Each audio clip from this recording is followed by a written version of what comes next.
So, Namo tassa bhagavato arahato samma sambuddhassa. Namo tassa bhagavato arahato samma sambuddhassa. Namo tassa bhagavato arahato samma sambuddhassa. Sadhu, sadhu, sadhu. Okay, so today we come together to read a verse from the Saṁyutta Nikāya, Bhikkhunisamyutta. So this is chapter 5 of the text, and it's from the first book, the book with verses. It's called Sagatha Vagga. Okay, so those of you who have the text from Bhikkhu Bodhi's translation, it is page 221, the first sutta called Alavika. All right, and before we delve into the verse itself, in the chapter itself, so Bhikkhunisamyutta is really translated as connected discourses with Bhikkhunis. Okay, connected discourses with Bhikkhunis. But before we delve into it, I will just read a little bit of description about who was Bhikkhuni Alavika, just for reference. So let me share my screen. Okay. So this is taken from, let's see, Bimala Chern PhD. And she made a very short compilation of the Buddhist women. So an account of, oops, can people still hear me? I hope. Apparently my internet is unstable. So I hope it's okay. So Dr. Bimala Law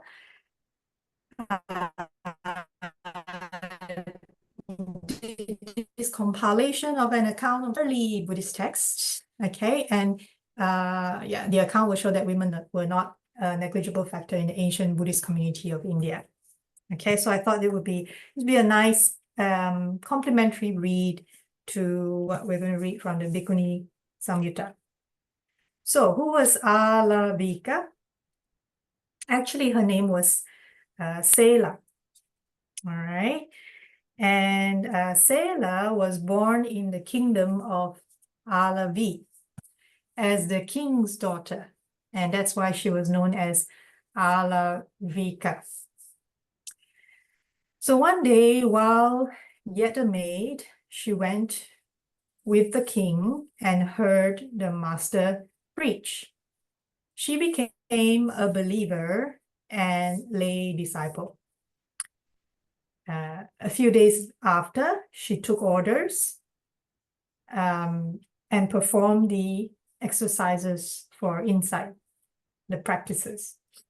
She subjugated the complexities of thought, word, and deed, basically through the actions of body, speech, and mind, and soon won arhatship. Thereafter, she lived at Savatthi, where the Buddha was there. She entered Andavana to meditate after finishing her midday meal. Mara once tried in vain to persuade her to choose the sensuous life. And this is from what we're about to read from the Saṁyutta Nikāya. Okay, so now we go back to the text. So I refer to page 221 of Bhikkhu Bodhi's translations. I will read from there now. First one, Alavika. Thus have I heard. On one occasion, the Blessed One was dwelling at Savatthi in Jeta's Grove, Anathapindika's park. Then in the morning, the Bhikkhuni Alavika, dressed and taking bowl and robe, entered Savatthi for alms. When she had walked for alms in Savatthi and had returned from her alms round, After her meal, she went to the blind man's grove, seeking seclusion. Then Mara, the evil one, desiring to arouse fear, trepidation, and terror in the Bhikkhuni Alavika, desiring to make her fall away from seclusion, approached her and addressed her in verse. So here's a verse that Mara said. There is no escape in the world. So what will you do with seclusion? Enjoy the delights of sensual pleasure. Don't be remorseful later. So Mara is saying, there's no way you can escape from this sensual world, so why even bother? Come, enjoy the delights while you can. Don't regret while you still have the opportunity to, so Mara is trying to entice her here. Then it occurred to the Bhikkhuni Alavika, now, who is it that recited the verse, a human being or a non-human being? Then it occurred to her, this is Mara, the evil one, who has recited the verse, desiring to arouse fear, trepidation, and terror in me, desiring to make me fall away from seclusion. Then the Bhikkhuni Alavika, having understood this is Mara, the evil one, replied to him in verses. There is an escape in the world, which I have closely touched with wisdom. Wait a sec. O evil one, kinsman of the negligent, you do not know that state. So she's calling Mara the kinsman of the negligent, meaning he's like amongst those who are negligent, he's like them as well, negligent of the path, so to speak. And because he's negligent, he wouldn't understand what she's experiencing. Then she continues, sensual pleasures are like swords and stakes. The aggregates like their chopping block. What you call sensual delight has become for me non-delight. So what she's saying is that the sensual pleasures are like the swords, the aggregate are like the chopping block to the swords. Basically, our 5 aggregates, really, the what forms a human being, form, feeling, perception, mental formations, and consciousness become, if one is not mindful, become the victim of the sensual pleasures. Okay, so that's what she's trying to describe in the second verse. Then Mara, the evil one, realizing the Bhikkhuni Alavika knows me, sad and disappointed, disappeared right there. Okay, so it's a very short verse on Alavika. Okay, and it's a little bit different from the style of the Therigatas. So the Therigatas are more purely just verse. Here it's also verse-like, but sometimes it's preceded by a story. Okay, and the Bhikkhunisamyutta is not very long. Okay, so there are a couple of Bhikkhunis here featured. So for example, today we cover Alavika. Next time we can cover Soma, if you like. That comes next. And while we're at Alavika, I thought it would be nice to go through the commentaries that Bhikkhu Bodhi had offered for this particular verse. So if you have the text, you can turn to page 424. So 424. So the first verse, the first commentary number 331. That was after the sentence, then in the morning, the Bhikkhuni Alavika, dressed and taking bowl and robe, entered Savatthi for alms. here, Bhikkhu Bodhi had this commentary to offer.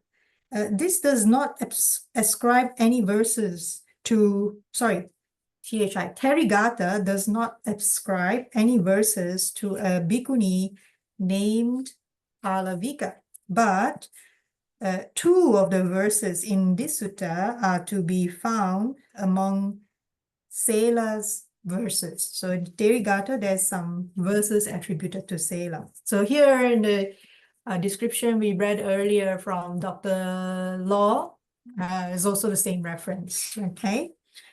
So Therigatha 60 confirms the identity of the two bhikkhunis, explaining that Sela was called Alavika because she was the daughter of the king of Alavika.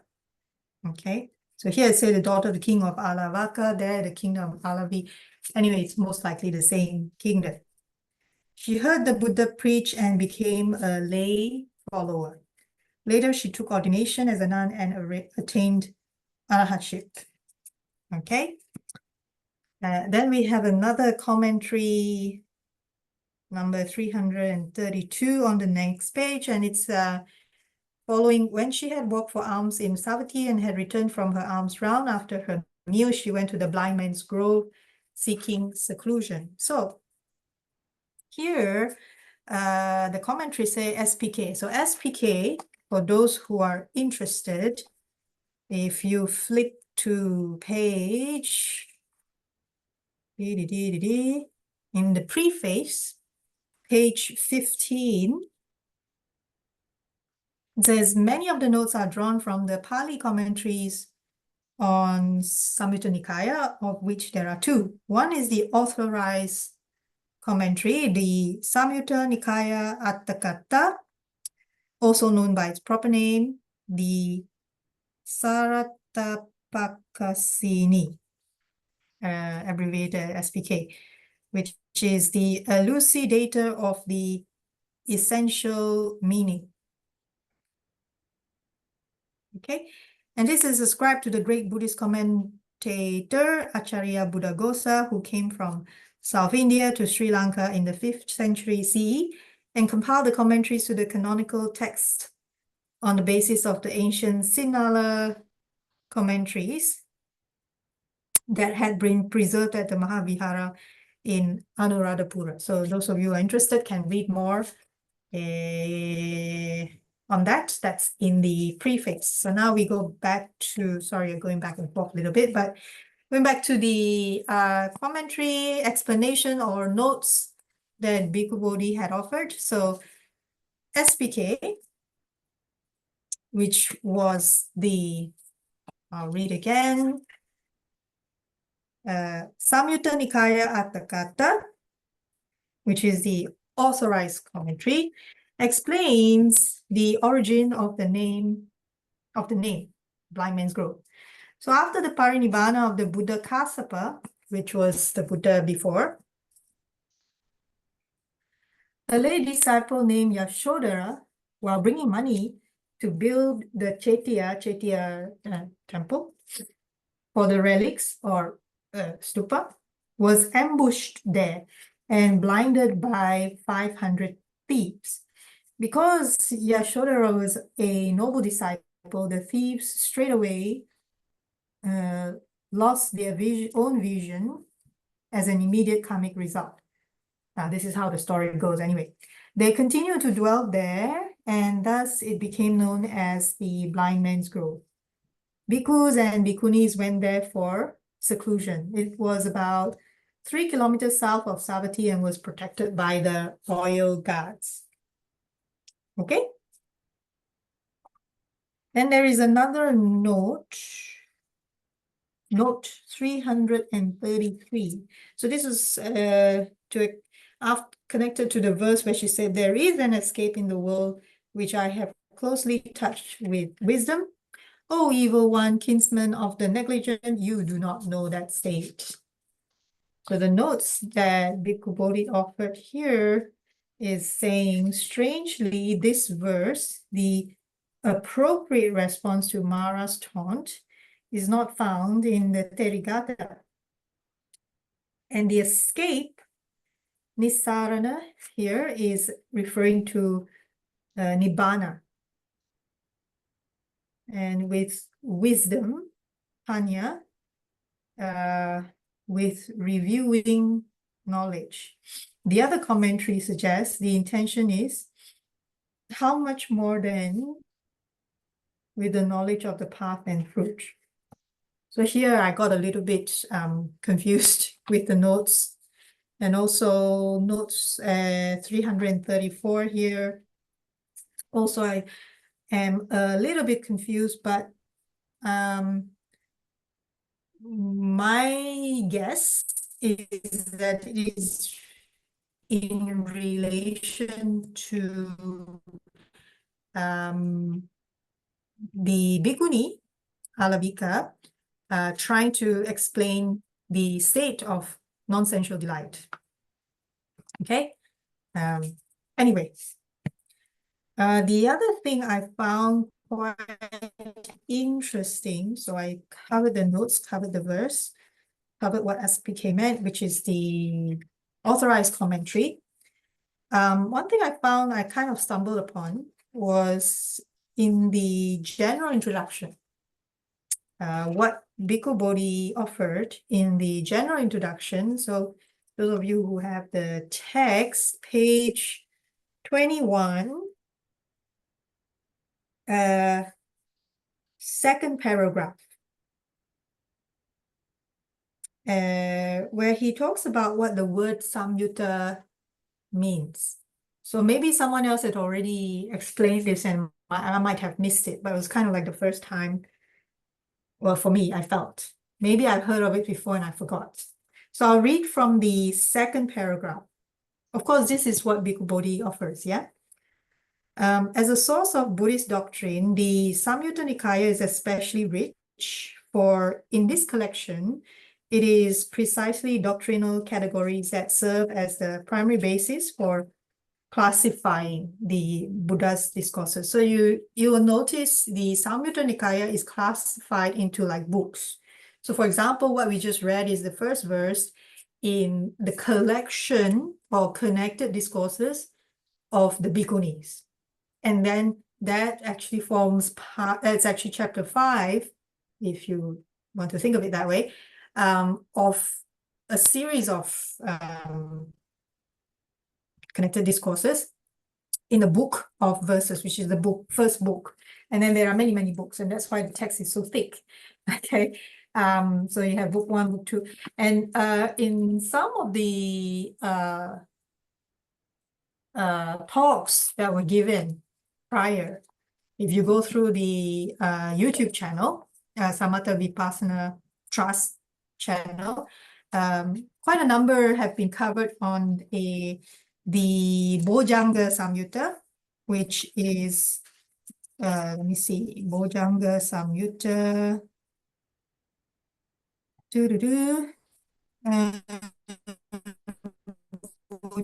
Bojjhanga. Had it bookmarked and it disappeared. Anyway, it's, there we go, Bojjhanga Saṁyutta. So Bojjhanga Saṁyutta is actually in book number 5, called the Great Book, Mahāvāga. So you can see that the collection of discourses covered in Saṁyutta Nikāya are huge. Yeah. So coming back to general introduction, as a source of Buddhist doctrine, sorry, we covered that. Okay, for classifying the Buddha's discourses. Here, what I found interesting, the word Saṁyutta means literally yoked together. So many times, I think those of us who remember Bhante Vimalaramsi's Venerable Sister Khema used to mention how in the text actually, the practice description of samatha and vipassana really are meant to be yoked together.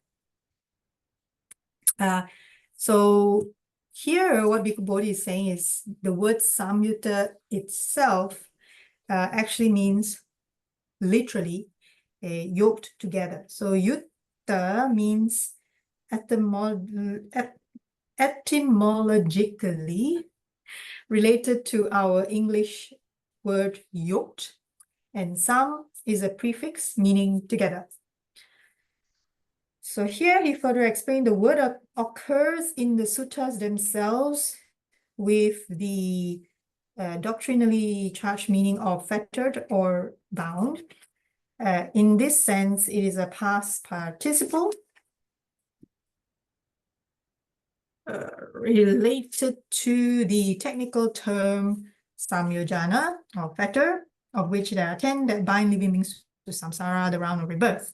But the word Saṁyutta is also used in a more ordinary sense to mean simply things that are joined or yoked together.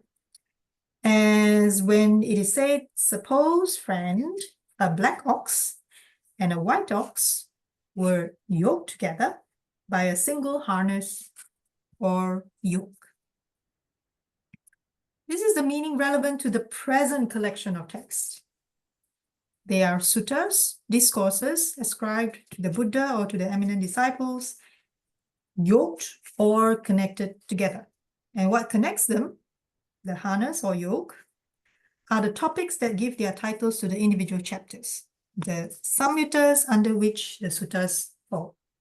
Okay, so I don't know, I thought that was an interesting introduction to, for those who are interested, how the Saṁyutta Nikāya works and how it's all formed, put together as a collection or connected discourses that are yoked together by their topics.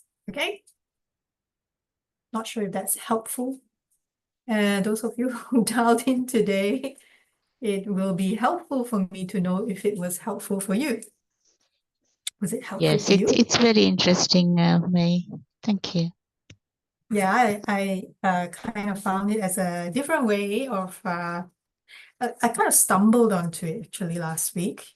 Not that I was particularly reading the Saṁyutta Nikāya in any structured form. I just kind of stumbled onto it. I can't remember how. But then when I stumbled onto it, the Bhikkhunismyutta, which is not very thick, then I thought, so this is a different way of approaching from the Therigatas. So yeah, so that was it. So if people are interested, then the next time we can read the next one that is on from the Bhikkhunisomma, if people are interested. Or number 3, which is Gotami, or Kisa Gotami, which you remember her story, the famous Kisa Gotami. Okay. Yeah. Or the 3 sisters, the 3 I don't know how you pronounce it, Chala, C-A-L-A. So there's Chala, there's Upachala, and there's Sisupachala. So there are 3 sisters. Not very big chapter, this one. Okay. Any questions? So today is actually pretty short on Sela or Alavika. May, could I ask, did this happen after she became an arahat or before? Good question. It didn't say specifically here. I would assume after, because here she's saying what sensual delight has become for me non-delight. Okay. However, where did I read? Oh, did I bookmark it?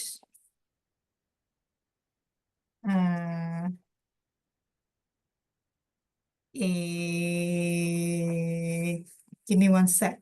I read somewhere something, and I do have notes on it, but I have to find it, that a once returner. So you have Arhat with fruition, Anagami with fruition, Sakadagami with fruition, Sotapana with fruition, correct? And then, now where did I read it? That the once returner,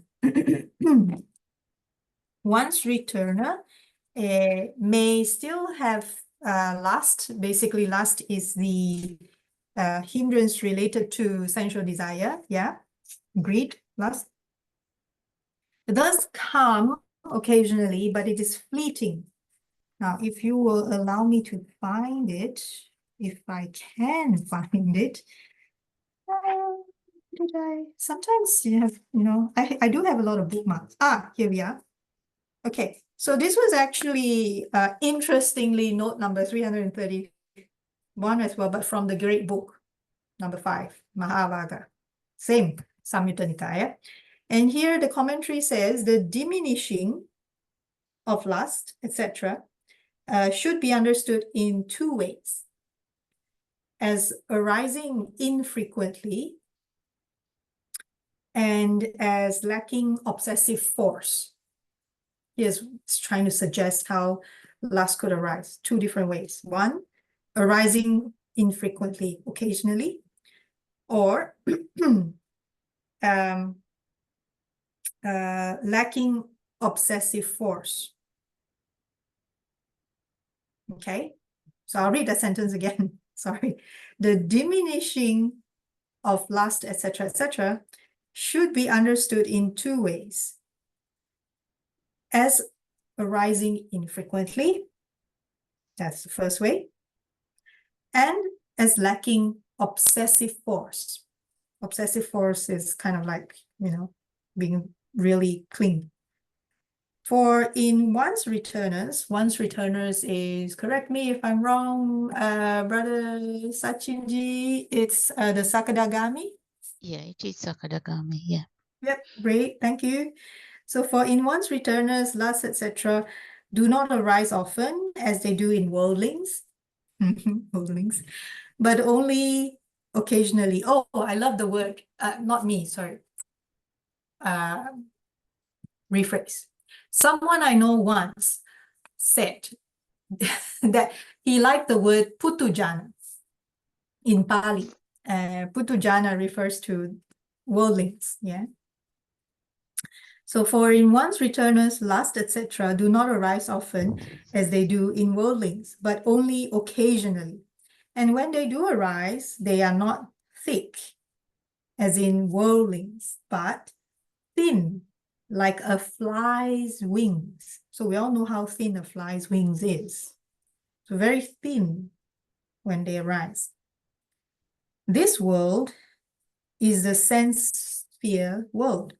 If one who attains the fruit of one's returning as a human being is reborn among the devas and realizes arahantship, that is good. But if one cannot do so, having come back to the human world, one definitely realizes it. Conversely, if one who attains the fruit of one's returning as a deva is reborn among human beings and realizes arahantship, that is good. But if one cannot do so, having come back to the deva world, one would definitely realize it.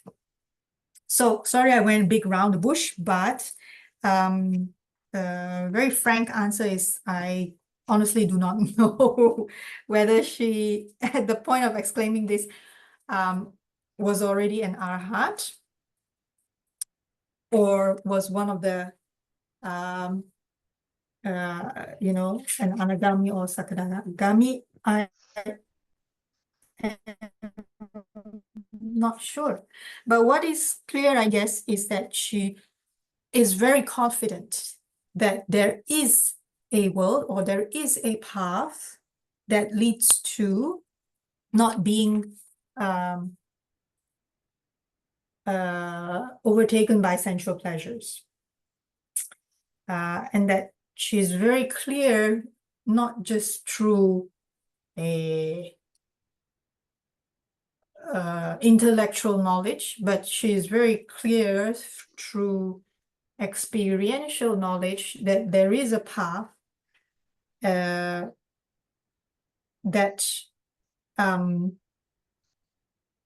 is not that will what should I say, lead us to escape from the world, escape from the sense sphere world. I mean, it's not the not get carried away with sensual delights. Was that helpful? Yes, yes. Thank you very much indeed, May. Thank you. Okay, no problem. Yeah, because she says here, there is an escape in this world, in the world, which I have closely touched with wisdom, which I have closely touched with wisdom. And of course, coming back to the explanation that Bhante Vimal used to mention, whenever we see the word wisdom, it's almost like a code that points to dependent origination, the understanding of dependent origination.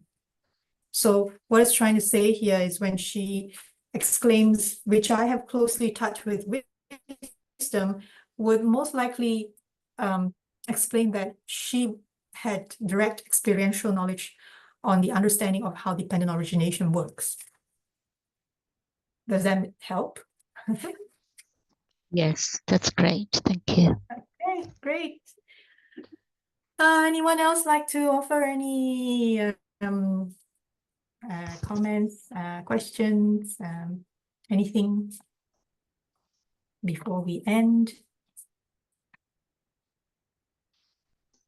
No? May, could I ask another question? I want to be clear in my mind. This, am I right in thinking this Mara, the tempter, it comes from within rather than outside? That's a good question. It's also a very common question. Lots of people ask the same question. To be very honest with you, I don't know if Mara is actually in like from some physical form or even in some mental form, or whether it is external or whether it is internal, or whether it is a concoction of the mind of whoever that, you know, to be very honest, I don't know. But one thing that I read, and this was not read, sorry, heard many years ago, and I honestly cannot remember who or where I heard it from, but I found it very useful. And so the explanation was, we can think of Mara as anything, whether it is mental or physical, internal or external, anything that would hinder us from our progress on the path. So whether it's our hindrances, whether it's a manifestation of our hindrances, I guess up to us to, you know, think about. But the way that, from what I heard, and I can't remember the source, was that we can think of Mara as a depiction of our hindrances in whatever shape or form, or anything that will block us or hinder us from the path, from progressing along the Noble Eightfold Path. Yeah, thank you very much. So yeah, it's very clear to me. Thank you very much, May. So Mara, what you're saying is it is a kind of hindrance, one of the hindrances, yeah, to the blocking the path of enlightenment. Yeah, thank you very much. That's great. Thank you. It's not I wouldn't say it's a hindrance itself, but I would say it's like a depiction of the hindrance. So let's say, let me think of a very simple example. Let's say I walk past a shop, and the shop sells, okay, let's just say, yeah, fried chicken is not my favorite food, but let's just say fried chicken is my favorite food, okay? Just to make it easy. Okay, so let's say that fried chicken is one of my favorite food, and this shop sells fried chicken. And so I happened to walk past this shop, although I wasn't specifically looking to buy fried chicken to eat.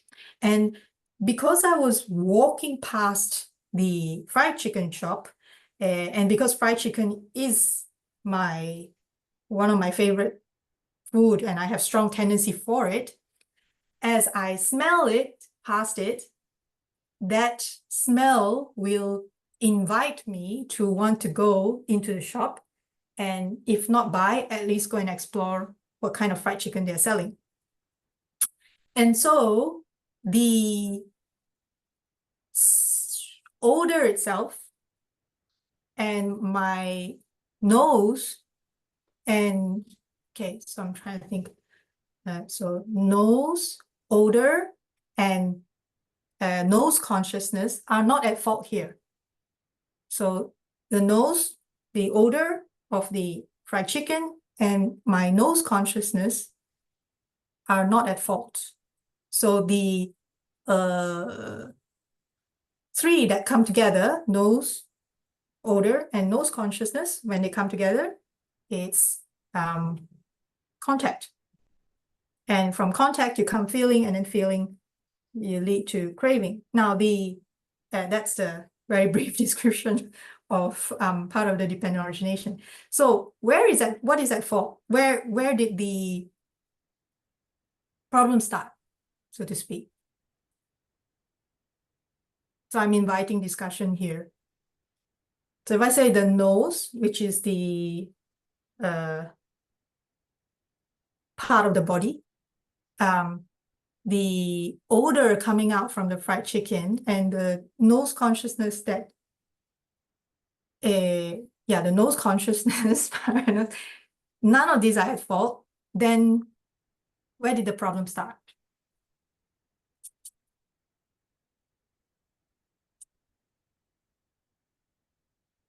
Anyone? Well, yeah, I understand. It's the contact, and then the feeling, and then the craving, and then the clinging, and the habitual tendencies. Yeah.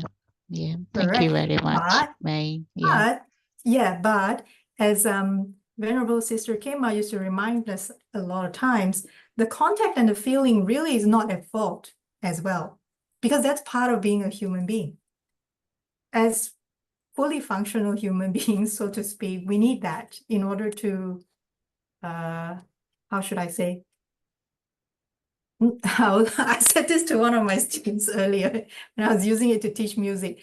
It's part and parcel of being a human being, so that human beings don't become extinct on this planet. Okay, if you want to think of it that way. Where the problem starts is at the craving.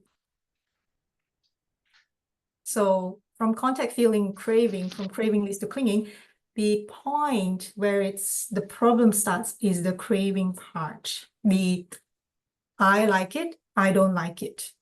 So I like the, what was it? Fried chicken smell. I like the smell of fried chicken in this case. That is the point at which the problem starts. And the main, if we look at it as in terms of a story, the main did I pronounce it right? Protagonist? Yeah. The main protagonist of this story is I.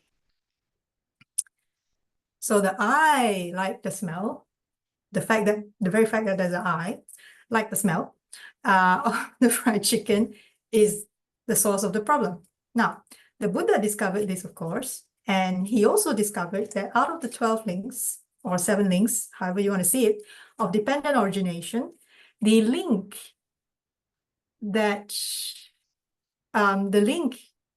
leading to craving is the weakest link. Those of you who remember the picture, I don't know which talk, but you can go through a couple of talks that Venerable Sister Kema gave, where she showed the picture of the wheel, like a ox cart wheel, old-fashioned wheel, which has 12, what's the word? Axles? Spikes, yeah. Whatever you want to call it. Yeah, which she used as a visual depiction of the 12 links of dependent origination and how that keeps going as like a wheel. And so when one of them are broken, the wheel breaks. That's how we end this cycle of birth and death, birth and death. And so what the Buddha discovered is that the weakest chain in the 12 links is this particular chain leading to craving. Why? Because craving manifests as tension and tightness in the mind and the body. Because as you know, the mind and the body are very closely intertwined. So that's also the reason why the 6 R's are so helpful and so effective. So basically, the way I like to think of it is the Buddha discovered the basic principles, the first principles around how human beings function and how the brain works in the very basic sense. Of course, there's much more to it, right? Because the liberation is much more than that, yeah? But he discovered that not only is this part of this link of the 12 links is the weakest link, he discovered how to detect it when it arises, and he discovered how to overcome it. It's as simple as that. Yeah. Does that make sense? Yes, that's brilliant. Thank you very much. Yeah. Great. Yeah. So the 6 R's really are the direct, most efficient way to overcome craving, which is the weakest link. And that is why Bhante Vimala Ramsey used to, in his talks, used to say, the 6 R's can take you all the way to Nibbana. Okay? Thank I hope you. that was useful. Great. Oh, yes. Yeah. Great. Okay. All right. Any other thoughts, reflections before we finish up? Yes, no, no. Okay. Let me share. Let me see. Sharing of merits. Document. Okay. Zoom. Too many windows. Share. Sharing of marriage. Here we go. Wait. Oh no. Okay. All right. Sharing of merit. So let's do this together.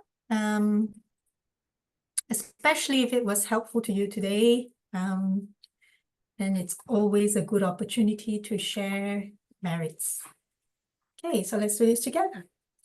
May suffering ones be suffering free, and the fear-struck fearless be. May the grieving shed all grief, and may all beings find relief. May all beings share this merit that we have thus acquired for the acquisition of all kinds of happiness. May beings inhabiting space and earth, devas and nagas of mighty power, share this merit of ours. May they long protect the Buddha's dispensation. Sadhu, sadhu, sadhu. Okay, so I hope it will be it was useful, will be useful as well. Not sure yet who we will have next Sunday. We haven't quite got that organized.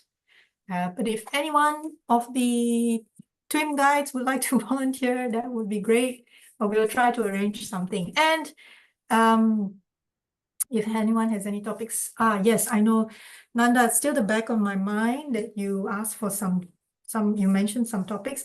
I'm not sure actually if I can find those specific. One thing I can immediately think of course, when I think of Venerable Sariputta, is of course 111, Majjhima Nikāya number 111. Where he described very clearly how he went through the different jhanas, how he went through. And I don't have the Majjhima. Let me find if I can quickly. One of the sentences that I always like in the 111, see if I can quickly, it's too far away, but Sutta Central, search Majjhima Nikāya 111.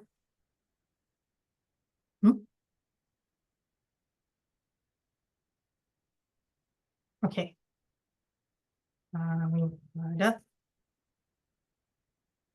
Okay. Because I need I don't want to use my own, I want to read from the,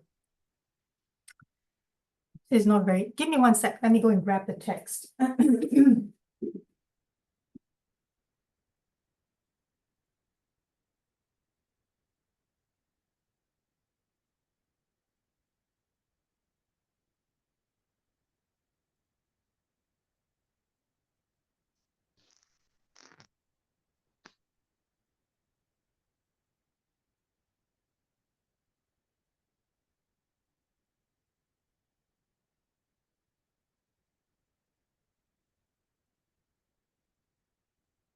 Right. So whenever I think of Venerable Sariputta,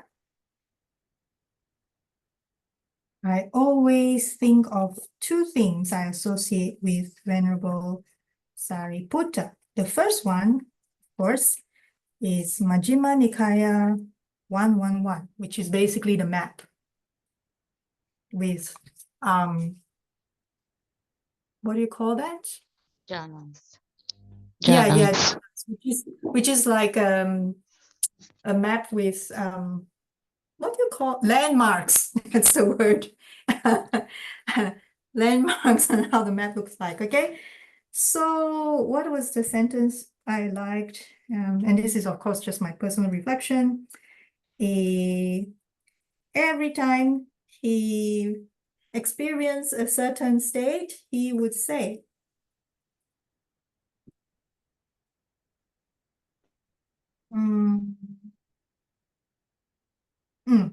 he understood thus. So indeed, these states, not having been, come into being.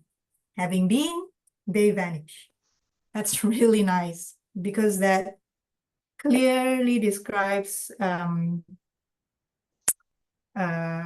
impermanence. Okay. Regarding those states, he abided unattracted, unrepelled, independent, detached, free, dissociated, with a mind rid of barriers. For each of the state. That means he was not attracted to the state. He only observed when the state arrives, when the state ceases. He understood the impermanence of each of the states. And as we all know, that's not easy because of our habitual tendencies. Then he understood there is an escape beyond. And with the cultivation of that, here bracket attainment, or basically that state, he confirmed that there is, and he moved on. For me, personally, I like this sentence that appeared in every state the best. Because it clearly showed how Venerable Sariputta had the wisdom to not cling to any state. despite being in that state. So, but that's just me. Anyway, the other thing that associated Venerable Sariputta, whenever I think of him, apart from this sutta, is, and I can't remember the source of which sutta, but the story is something like Venerable Sariputta himself, his own mother was a non-follower of the Buddha. She was actually a certain kind of worshipper. I cannot remember. Someone else may remember better than me. Some sort of deva or something like that. Basically, a different kind of believer. Even after Venerable Sariputta already was an arahant and also a well-known, what do you call that? Teacher, right? And it was only after he performed some kind of oh no. I think the story went, and I can't remember now, but the story is like, so he paid her a visit, and she, whether it was her perception or whether she saw it, but she saw the deva or something, god or whatever it is that she worshipped, that deva worshipped her son, Venerable Sariputta. Not worship, sorry, paid homage, respect, whatever you want to call it. That was when she realized who her son was at that point. So why I particularly like that story of Venerable Sariputta and his mother was that many times we think, when we are on the when we are practicing on the path, how come people that are close to us cannot see? I mean, not me, but I get that question a lot. Why can't people next to me see how important this is, or why we should keep our precepts, or blah blah? Why? And I'm like, then I will think of this story. Well, the great Venerable Sariputta, even he was not able to convert his own mother.